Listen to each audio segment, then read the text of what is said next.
Olá, nós estamos no nosso primeiro culto de oração do ano de 2021. É um privilégio poder estar juntamente com vocês.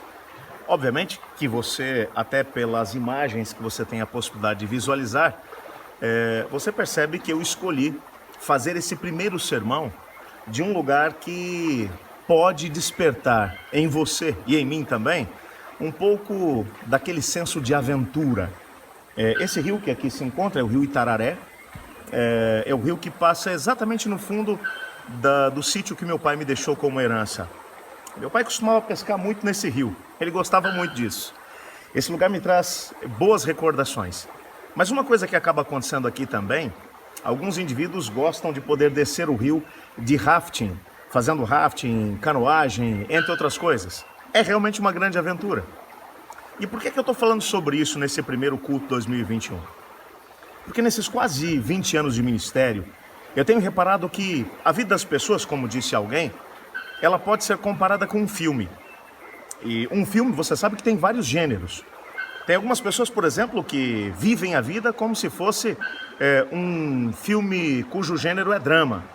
Tudo é razão para poder ficar triste, apavorado e dizer: ah, meu Deus, agora eu não vou conseguir, só eu estou vivendo isso. Você conhece gente que vive a vida assim?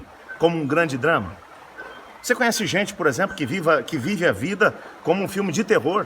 Gente, acontece tanta coisa ruim e ao mesmo tempo tudo é visto sob uma perspectiva tão negativa que você olha e fala: isso é um filme de terror.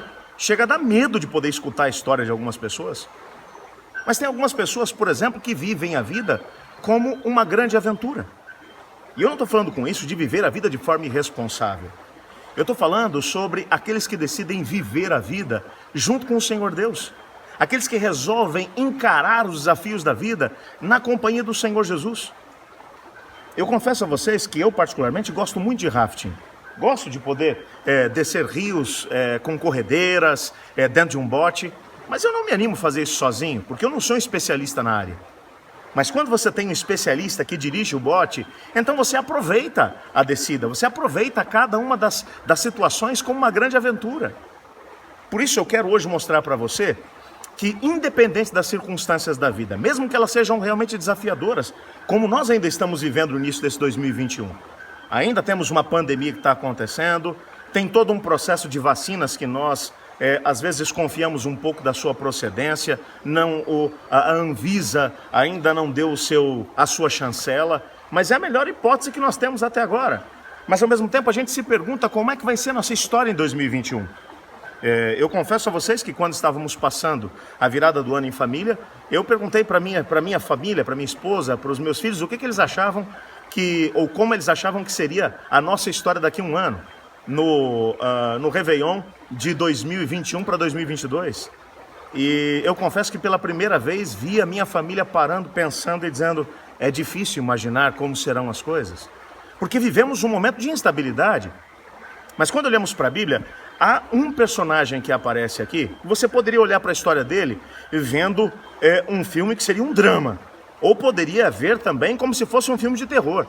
Tantos problemas acontecendo, tantas situações delicadas, mas que ele resolveu viver como uma grande aventura. E quando você vive a vida como uma grande aventura ao lado do Senhor Jesus, aquilo que poderia ser um drama, aquilo que poderia ser até mesmo um terror, acaba se tornando uma grande aventura. Porque Jesus é capaz de pegar aquilo que é normal e transformar em algo sobrenatural, para poder fazer com que as circunstâncias se adequem àquele que está andando com ele. O Senhor Jesus nunca prometeu que nós não teríamos dificuldades e problemas. O que Ele prometeu é que estaria conosco. E se Ele está conosco, mesmo nas situações mais difíceis, nós podemos ter a certeza de que, mesmo que a nossa história possa ser contada como um filme de terror ou de drama, com Jesus será uma grande aventura. Eu estou falando, obviamente, de Pedro. E eu trouxe para você aqui alguns momentos na história de Pedro, para que você possa compreender momentos que poderiam ser contados como, no mínimo, um drama, mas até como um momento de terror. Mas que, como ele viveu ao lado de Jesus, ele acabou tendo esse momento transformado numa grande aventura. Uma aventura que fez com que ele tivesse a possibilidade de poder experimentar algo sobrenatural por causa da manifestação do Senhor Deus. Antes de poder falar sobre esses momentos, existe um que eu preciso mostrar para você, que se encontra lá em Mateus no capítulo 17, em Marcos capítulo 9, versículo 2. Esse texto vai mostrar qual é o grande segredo de Pedro. Jesus tinha 12 apóstolos, mas você reparou que nem todos eles costumavam andar sempre com Jesus? Você pode dizer o que você quiser de Pedro, mas em todos os momentos da história de Jesus quando ia sair para fazer alguma coisa, você encontrava Pedro falando: Jesus, vou contigo. Pedro estava sempre lá, ele nunca deixava Jesus. E ao mesmo tempo, sempre que Jesus ia fazer alguma coisa, ele falava: Pedro, vem comigo. Não sei se Jesus fazia isso porque gostava da companhia dele, ou se é porque Jesus sabia que na hora que ele fosse sair, o Pedro já ia falar: vou junto, estou indo contigo. Eu gosto muito de poder pensar no meu filho Emanuel. Agora, por exemplo, enquanto eu estou gravando essa mensagem, eu estava saindo de casa para poder vir para cá, para a beira do rio, e a minha esposa falou assim: olha, eu acho que a gente não vai junto. Nessa altura já deve ter um bocado de mosquito por lá, a gente não vai. Eu estava me organizando para sair, o Emanuel falou assim: pai, vou junto. Vou te falar uma coisa, se tem um menino que gosta de andar comigo, é meu filho Emanuel. Isso, lógico, enche meu coração. Mas, pelas razões óbvias, eu vindo para cá sozinho para poder gravar esse sermão, você imagina por que ele não trouxe ele para cá, para a beira do rio, né? Nós tivemos muita chuva, na cabeceira do rio a água acabou subindo. Essa água geralmente é transparente, você pode ver que nesse momento ela está um pouco turva. É exatamente por causa da chuva que a gente teve por aqui. Mas o fato é que o Emanuel gosta junto comigo. Pedro era assim, ele gostava de estar junto com Jesus. E por isso, o grande segredo dele estava aqui, nesse momento. Olha só, Marcos 9, verso 2. O texto diz assim: 6 dias depois, Jesus tomou consigo Pedro, Tiago e João e os levou ao alto de um monte, aonde ficaram a sós, e ali ele foi transfigurado diante deles. Eu não vou entrar aqui nos méritos da questão, mas só quero te dizer o seguinte: Jesus havia chegado na fase final do seu ministério, e ele agora estava subindo o monte para poder entrar na presença do Pai e se preparar para fazer sua última viagem. Ele ia para Jerusalém, e lá ele ia ser preso e ia ser morto. Ele queria agora ter um momento para oração. E o mais interessante é que Jesus leva algumas pessoas com ele. Ele vai levar Pedro, ele vai levar Tiago e vai levar também João. O fato é que Pedro estava lá. Aonde é que estavam os outros 9? Estavam lá embaixo no vale. E enquanto eles estavam com Jesus, eles tiveram a possibilidade de poder experimentar coisas que os outros que estavam lá no vale não experimentaram. Eles tiveram a possibilidade de ver Jesus transfigurado. E mais do que isso, o texto continua dizendo que Moisés e Elias apareceram e conversaram com Jesus. E Pedro e os outros 2 tiveram a possibilidade de ouvir essa conversa, de poder ter uma experiência com Cristo que os outros não tiveram. Você consegue imaginar que momento tremendo foi esse? Portanto, eu quero que você compreenda que quando você decide andar com Jesus, a vida de aventura com Cristo começa assim. Quando junto com Ele você vai viver o que os outros que resolveram não andar com Ele não vão conseguir entender, porque não vão poder experimentar. Agora sim, eu vou para Mateus capítulo 17, versos 24 a 27. Esse momento era um momento que tinha tudo para poder ser, no mínimo, um filme de drama na história de Pedro. Ou poderia até ser um verdadeiro terror.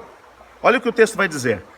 Quando Jesus e seus discípulos chegaram a Cafarnaum, os coletores de impostos de 2 dracmas vieram a Pedro e perguntaram: o mestre de vocês não paga imposto no templo? Sim, paga, respondeu ele. Quando Pedro entrou em casa, Jesus foi o primeiro a falar e perguntou-lhe: o que você acha, Simão? De quem os reis da terra cobram tributos e impostos? Dos seus próprios filhos ou dos outros? Dos outros, respondeu Pedro. Disse-lhe Jesus: então os filhos estão isentos? Mas para não escandalizá-los, vá ao mar e jogue o anzol. Tire o primeiro peixe que você achar, abra a boca e você encontrará uma moeda de 4 dracmas. Pegue-a e entregue-a a eles para pagar o meu imposto e o seu. Esse texto aqui é um momento realmente tremendo.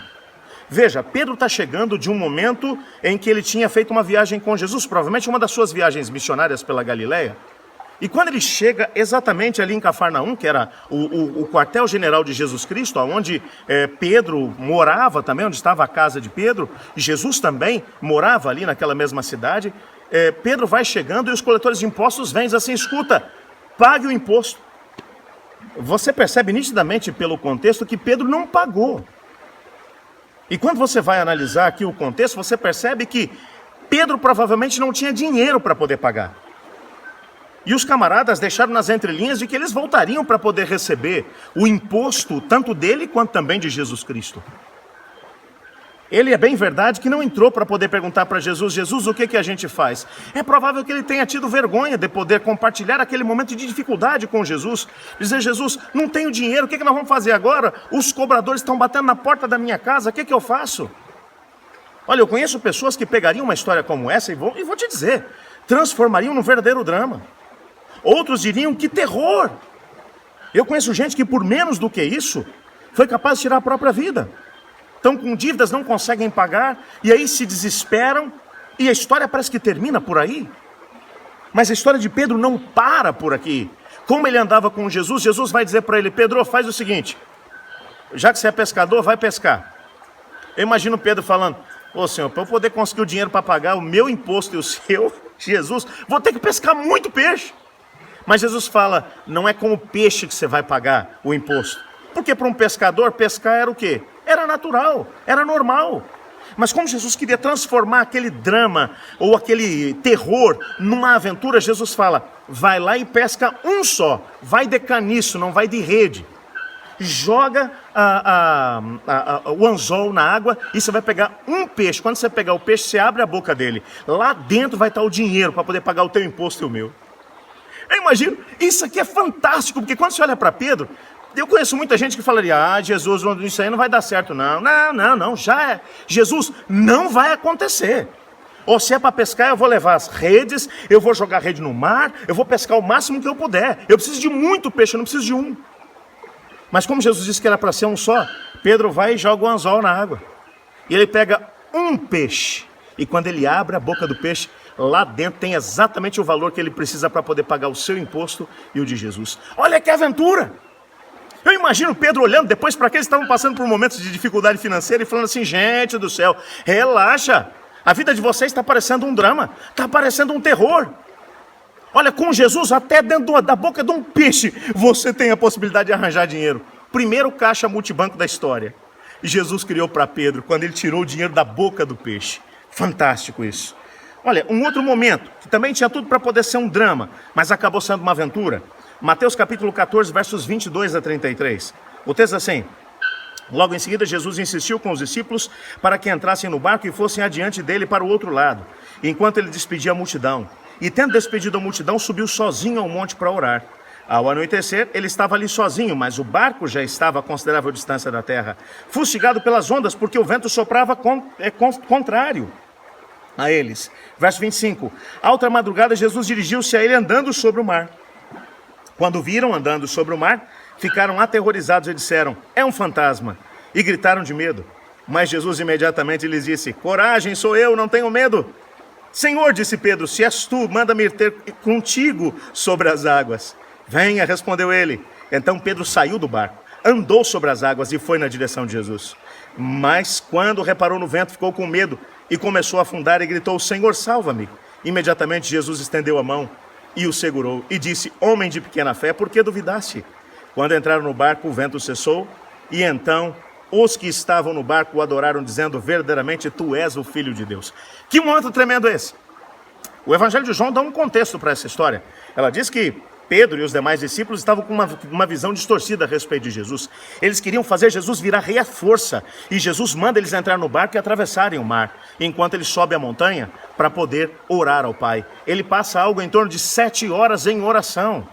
Enquanto isso, eles estão tentando atravessar o mar. E estão tentando atravessar o mar depois de ter tentado fazer com que Deus seguisse a vontade deles. Porque não fazia parte da vontade de Deus fazer de Jesus Cristo um rei temporal. Mas eles achavam que essa era a melhor ideia. Deixa eu falar uma coisa para você. Quem de nós nunca quis ensinar Deus a fazer as coisas do jeito que a gente acha que tem que acontecer? Quando a gente diz para Deus, Deus, isso tem que acontecer agora, e é desse jeito, e é nessa hora. Quantos de nós não fazemos isso? Pedro estava passando exatamente por esse momento. E agora, enquanto ele tenta andar sozinho, sem Jesus, o vento sopra ao contrário. Ele rema com todas as suas forças, mas não sai do lugar. Quem de nós nunca se sentiu assim? Fazendo o máximo que pode para sair de uma situação, mas quanto mais força você põe, pior a situação fica. Mas então Jesus lá de cima olha, e Jesus vem até eles andando sobre as águas. E eles olham de longe e veja, quando eles veem no meio de uma tempestade alguém caminhando por cima da água, o mais interessante é que isso aqui é tudo um grupo de crente, gente temente a Deus, 12 apóstolos. Eles gritam que é um fantasma, gente. Eles estão achando que é um espírito que está ali na frente deles. Você pode imaginar um negócio desse? Olha a fiasqueira que esses caras estão fazendo. Mas então Jesus diz, coragem, sou eu. Pedro nem pensa. Eu acho que Pedro aqui caiu em si e deve ter falado assim, eu só estou vivendo o que eu estou vivendo porque eu não andei junto com Jesus, porque eu deixei Jesus para trás. E Pedro fala, se é você, manda eu ir aí, porque eu sempre ando com Jesus, até em cima da água. E Jesus falou, parei Pedro, vem cá. E Pedro desce do barco. Eu não sei quanto a você, tinha 12 discípulos ali no barco. Aonde os outros 11 estavam? Dentro do barco. Pedro decidiu descer do barco. Você vai falar, pastor, mas depois ele teve medo do vento e das ondas. Mas os outros nem saíram do barco. Ele saiu, foi na direção de Jesus, ele andou junto com Jesus, afundou, mas quando afundou ele fez o quê? Senhor, salva-me! Ele gritou para Jesus, e Jesus o levantou. Você já imaginou Pedro dando um testemunho num culto de oração? Quando alguém está com medo, diz assim, eu não sei o que fazer, estou perdido, eu estou colocando toda a minha força para sair dessa situação e não consigo. Você imagina Pedro falando, eu sei como é que você se sente. Porque teve um momento que eu estava remando, tentando sair do lugar e não saía do lugar porque o vento era contrário. E então Jesus apareceu andando em cima da água. E eu falei para ele, eu não vou ficar no barco sozinho, eu vou para a tempestade, se for para ser junto com você, Jesus. Porque com Jesus, até a tempestade é melhor do que um barco seguro. Você compreende isso? Pedro foi capaz de poder transformar aquele momento de terror num momento de aventura. E o mais interessante é que o texto vai dizer que Jesus voltou junto com ele para dentro do barco. Mas ele voltou junto com Jesus. E o último momento que eu queria mencionar com você é Lucas capítulo 8, versos 51 a 56. Que diz assim, quando chegou à casa de Jairo, não deixou ninguém entrar com ele, exceto Pedro, João e Tiago, e o pai e a mãe da criança. Enquanto isso, todo o povo estava se lamentando e chorando por ela. Não chorem, disse Jesus, ela não está morta, mas dorme. Todos começaram a rir dele, pois sabiam que ela estava morta. Mas ele a tomou pela mão e disse, menina, levante-se. O espírito dela voltou, e ela se levantou imediatamente. Então Jesus lhes ordenou que lhe dessem de comer. Os pais da menina ficaram maravilhados, mas ele lhes ordenou que não contassem nada a ninguém sobre o que tinha acontecido. Esse texto é um texto realmente tremendo. Olha que terror é esse. Eu não sei se estou falando para alguém que perdeu alguém no meio dessa pandemia. Alguém que perdeu alguém no meio dessa situação de drama que o mundo todo está vivendo por causa do Covid-19. Mas como vocês sabem, não é segredo para ninguém, perdi meu pai esse ano. E quando eu paro para poder pensar que aqui na beira desse rio, meu pai adorava andar aqui pelas margens desse rio. Existem muitas cavernas nas margens aqui do rio. E ele andava de um lado para o outro, ele amava estar nesse lugar. Enquanto estou aqui gravando essa mensagem para você, a minha mente está aqui voltada nos bons momentos que vivi com meu pai aqui nesse lugar. É bem verdade que quando a gente perde alguém, nosso coração fica aflito. Esse era um momento de terror para aquela família. E Pedro agora, junto com Jesus, ele está indo para a casa de pessoas que estavam enlutadas. Aquela era uma história de terror. Quando ele chega, as pessoas estão chorando, desesperadas, é terror puro. Mas Jesus olha para aquela gente que está aterrorizada e Jesus fala, não chorem, porque a menina não está morta, mas ela dorme. E as pessoas conseguiram transformar o terror em comédia, porque eles começaram a orar, a rir de Jesus e dizer, esse cara não entende nada, de morte nós entendemos, ela está morta. Mas Jesus não entendia de morte porque ele é o Senhor da vida, e aonde ele chega até a morte recua. E Jesus agora diz para aquela multidão, fiquem por aqui, já que vocês querem continuar vivendo o terror e a comédia, eu quero vir, eu só vou com aqueles que estão dispostos a viver agora a aventura. E ele leva consigo Pedro, Tiago, João, leva o pai e a mãe da menina. E eles entram para dentro do quarto onde a menina está morta. É literalmente um terror que está acontecendo naquele momento. É um filme de terror aquela história. Mas Jesus olha para a menina e diz, Talita cumi, que quer dizer, menina, levante-se. E na mesma hora a menina levantou. Sabe, eu imagino Pedro olhando para aquele momento e dizendo, gente, nem um filme de terror para Jesus é complicado. Se você me permite, eu chego até a imaginar Pedro subindo para o segundo andar, onde ficava o quarto da menina. Ele olhando para o Jairo, pai da menina, e falando assim, Jairo, relaxa, deixa eu falar um negócio para você. você já pegou dinheiro na boca de peixe? Eu imagino o Jairo falando, como assim? Eu não. Falei assim, pois eu já, porque ele mandou. Jairo, você andou em cima d'água alguma vez? Não, pois eu já andei porque eu estava com ele. E Jairo, ele está aqui junto com a gente, Jairo. Relaxa porque vai ser bom, ele vai resolver isso aí. E Jesus devolveu a vida para aquela menina. Deixa eu falar uma coisa para você. Eu não sei como é que está a tua vida nesse momento. Enquanto você escuta essa mensagem que eu estou deixando para você. Não sei quais são os dramas que você está vivendo. Não sei quais são os terrores que você tem enfrentado. Talvez sua vida esteja até parecendo uma verdadeira comédia, diante de tanta coisa esquisita que tem acontecido contigo. Mas com Jesus, tua vida pode se transformar numa aventura. Eu queria que você tivesse a coragem agora de colocar a tua história diante do Senhor, de colocar a tua vida diante do Senhor e de dizer para Ele, Senhor, eu vou viver a minha história contigo como uma grande aventura, porque eu vou andar com o Senhor nesse 2021. Vou andar na tua presença. Então é o seguinte, se tiver vacina, eu vou andar contigo. Se não tiver vacina, eu vou andar contigo. Se a vacina funcionar, eu vou andar contigo. Se não funcionar, eu vou andar contigo. Se a situação de crise financeira do país continuar, vou andar contigo. Se terminar, vou andar contigo. Independente das circunstâncias, diga para Jesus, Senhor, vou andar contigo. Porque se você estiver junto com o Senhor, não importa quais sejam os gêneros que o diabo coloque diante de você. Se ele colocar o terror, se ele colocar o drama, o Senhor vai olhar e vai dizer, vamos transformar isso numa aventura? Hoje eu quero orar junto com você, colocando tua história nas mãos do Senhor Deus e dizendo para Ele, Senhor, ajuda-nos a viver uma grande aventura contigo nesse ano de 2021. Ore comigo. Senhor Deus, eu estou orando junto com os meus irmãos e irmãs nesse momento, acreditando que o Senhor tem um grande propósito para a nossa vida, acreditando que o Senhor é Deus, que o Senhor tem um plano tão grandioso, mas a gente está vivendo um momento difícil, Pai. Dramas, terrores têm nos cercado por todos os lados. Não sabemos o que esperar desse ano, mas queremos colocar diante do Senhor, Pai, a nossa história, te pedindo que nos ajude a andar na Tua presença e experimentarmos o melhor que o Senhor tem para cada um de nós. Pois é em nome de Jesus que oramos. Amém.